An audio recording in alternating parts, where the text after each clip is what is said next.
Hello बच्चों, आज हम शुरू करने जा रहे हैं क्लास 12th का मैथ फर्स्ट चैप्टर।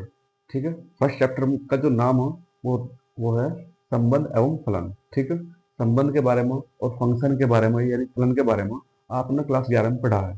ठीक है। तो अगर आपने थोड़ा बहुत आपकी याद है हो तो ये क्वेश्चन या ये जो लिखा हुआ है यहाँ तुल्यता संबंध इक्विवेलेंस रिलेशन आपकी आसानी से समझ में आ जाएगा। ठीक है।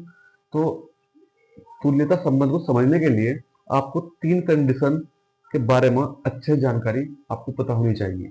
अगर इन तीन कंडीशन के बारे में आपको अच्छी जानकारी है तो तुल्यता संबंध अपने आप ही समझ में आ जाएगा। ठीक है। इस 1.1 एक्सरसाइज में क्या होगा कि क्वेश्चन आएगा और वहां लिखाया होगा कि सिद्ध कीजिए कि दिया गया क्वेश्चन तुल्यता संबंध को दर्शाता है। तो तुल्यता संबंध को दर्शाने के लिए आपको तीन कंडीशन दिखानी है जो यहाँ लिखी हुई है। ठीक है। तो हम इन्हें बारी बारी से पढ़ते हैं। देखिए कैसे पढ़ उसमें तुल्य में हम क्या करेंगे, कोई सा एक एलिमेंट लेंगे किसी एक सेट में से। ठीक है। और ये एलिमेंट रिलेशन में इस टाइप से हमें दिखाई देना चाहिए, संबंध में या रिलेशन में हमें इस टाइप से दिखाई देना चाहिए। ठीक है। अगर इस टाइप से ये एलिमेंट हमें रिलेशन में दिखाई दे रहा तो ये सुतुल्य होगा, रिफ्लेक्सिव होगा। ठीक है। जब हम क्वेश्चन करेंगे तो अच्छे से क्लियर हो जाएगा कैसे दिखाई देगा। ठीक है। दूसरा क्या, सिमेट्री यानी सममित। सिमेट्री में क्या होता है कि कोई से दो एलिमेंट हम लेने होते हैं सेट ए से। ठीक है। और ये दोनों एलिमेंट रिलेशन में किस प्रकार होंगे, इस प्रकार से A1 A2 belongs to R और A2 A1 belongs to R। इस टाइप से रिलेशन में होने चाहिए। अगर ये कंडीशन पूरी करता हूं तो ये सम्मित हो जाएगा। ठीक है। यानी सिमेट्री में दो एलिमेंट होने चाहिए। ठीक है। स्वतुल्य में सिर्फ एक एलिमेंट होना चाहिए और ट्रांजिटिव में तीन एलिमेंट होने चाहिए, यानी A1 A2 और A3 ये तीनों एलिमेंट लिए जाएंगे किसी सेट ए से। कंडीशन क्या है, यहाँ पहले दो एलिमेंट रिलेशन में मिलने चाहिए हमें। ठीक है। फिर दो और तीन यानी A2 और A3 ये हमें रिलेशन में मिलने चाहिए। ठीक है। फिर फर्स्ट और थर्ड या फर्स्ट और लास्ट हम रिलेशन में मिलना चाहिए। ठीक है। अगर ये कंडीशन पूरी होती है रिलेशन में, अगर ये तीनों एलिमेंट हम मिलते हैं तो ये ट्रांजिटिव है, संक्रामक है। ठीक है। और अगर तीनों कंडीशन सेटिस्फाई होगी तो ये पूरा जो संबंध है ये तुल्यता संबंध है। ठीक है। तो इसके आधार पर हम एक क्वेश्चन करेंगे तब आपकी समझ में और अच्छे से आ जाएगा। ठीक। अब देखिए स्टूडेंट्स, क्वेश्चन नंबर फर्स्ट 1.1 का। ठीक है। इसमें बताना है कि ये जो समुच्चय दिया गया है, ठीक है, और ये रिलेशन दिया गया है कि ये सम्मित, सॉरी पहला क्या है, सुतुल्य, फिर सम्मित और फिर ट्रांजिटिव या संक्रामक है या नहीं, ये हमें बताना है। ठीक है। यहाँ लिखा हुआ समुच्चय ए 1 2 3 13 14 में संबंध R इस प्रकार परिभाषित है कि R x y 3x minus y बराबर 0। और यहाँ लिखा हुआ है इंग्लिश में relation R in the set A।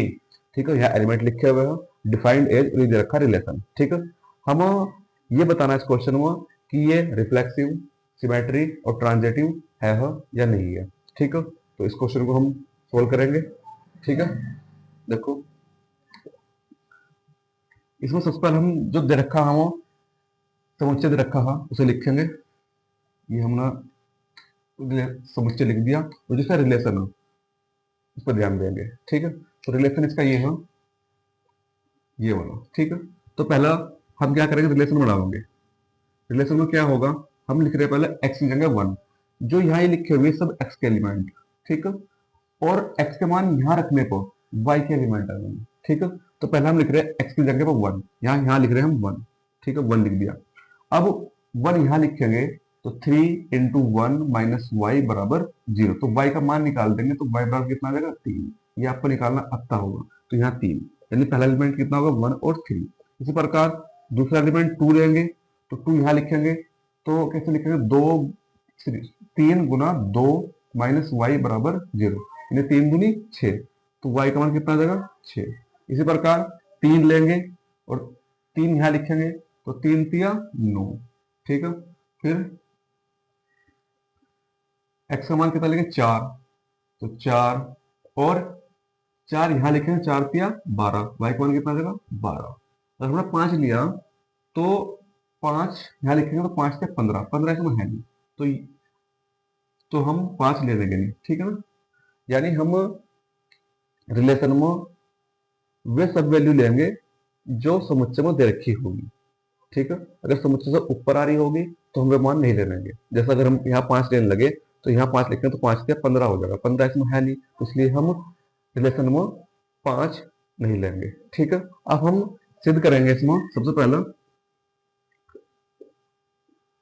सुतुल्य, ठीक है। या क्या बोलते हैं इसे, रिफ्लेक्सिव। देखेंगे कि ये रिफ्लेक्सिव है या नहीं है।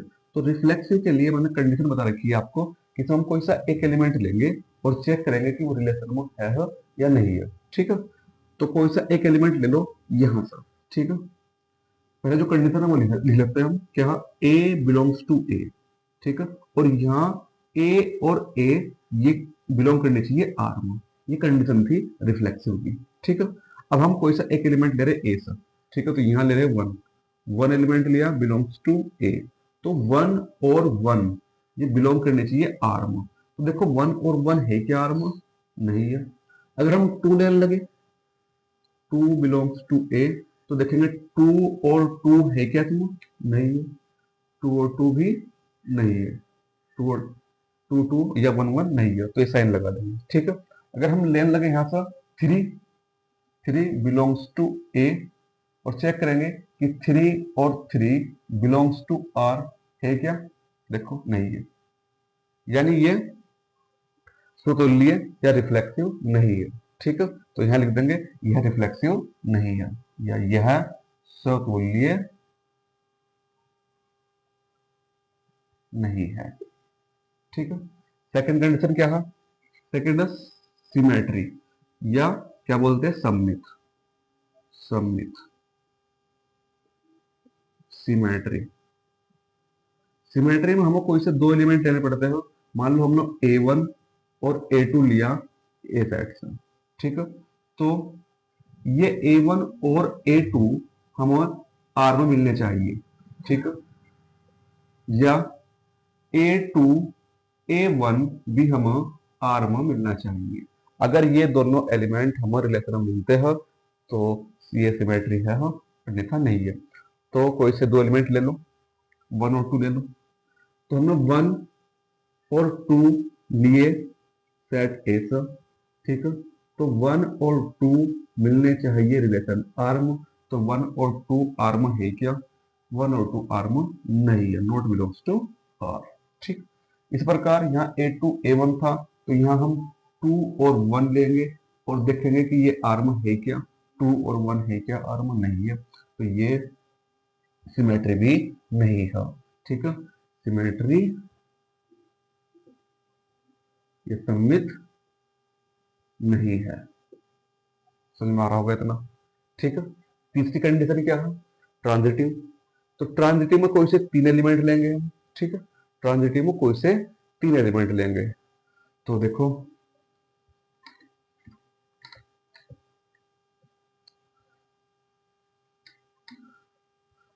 थर्ड कंडीशन संक्रामक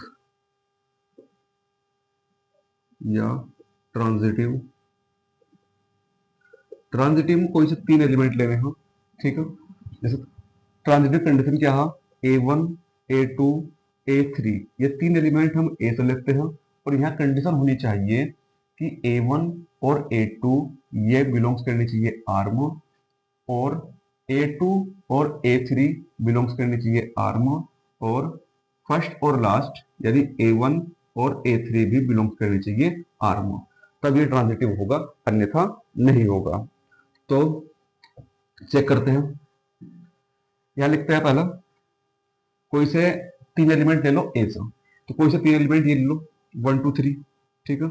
यानी 1 2 और 3 बिलोंग्स टू ए, ठीक है।